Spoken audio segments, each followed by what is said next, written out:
রাধা গোবিন্দ মন্দির শুধু একটি মন্দির নয়, তপনের মানুষের হৃদয়ের এক আবেগ। চৌরঙ্গী মোড়ে দাঁড়িয়ে থাকা এই সুন্দর মন্দিরটি দূর দূরান্তের ভক্তদের কাছে বিশেষ আকর্ষণের কেন্দ্র। সকাল থেকে সন্ধ্যা পর্যন্ত ঘণ্টাধ্বনি, কীর্তন আর ভক্তদের প্রার্থনায় পুরো পরিবেশ ভরে থাকে এক অপার শান্তিতে।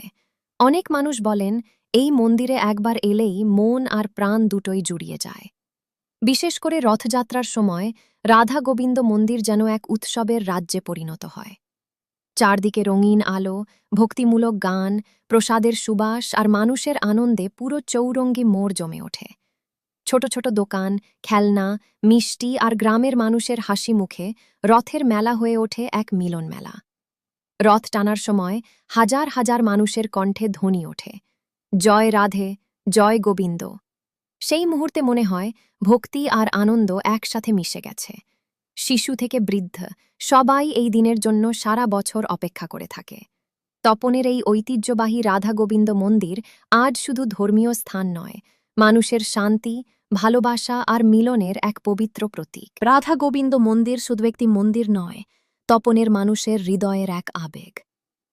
চৌরঙ্গী মোড়ে দাঁড়িয়ে থাকা এই সুন্দর মন্দিরটি দূর দূরান্তের ভক্তদের কাছে বিশেষ আকর্ষণের কেন্দ্র।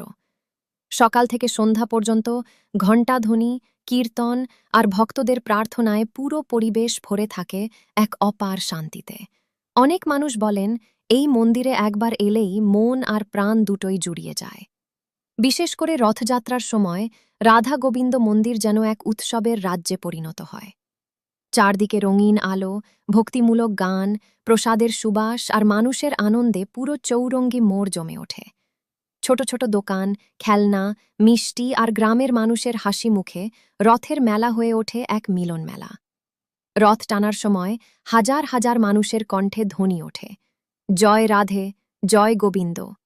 সেই মুহূর্তে মনে হয় ভক্তি আর আনন্দ একসাথে মিশে গেছে। শিশু থেকে বৃদ্ধ সবাই এই দিনের জন্য সারা বছর অপেক্ষা করে থাকে। তপনের এই ঐতিহ্যবাহী রাধা গোবিন্দ মন্দির আজ শুধু ধর্মীয় স্থান নয়, মানুষের শান্তি, ভালোবাসা আর মিলনের এক পবিত্র প্রতীক।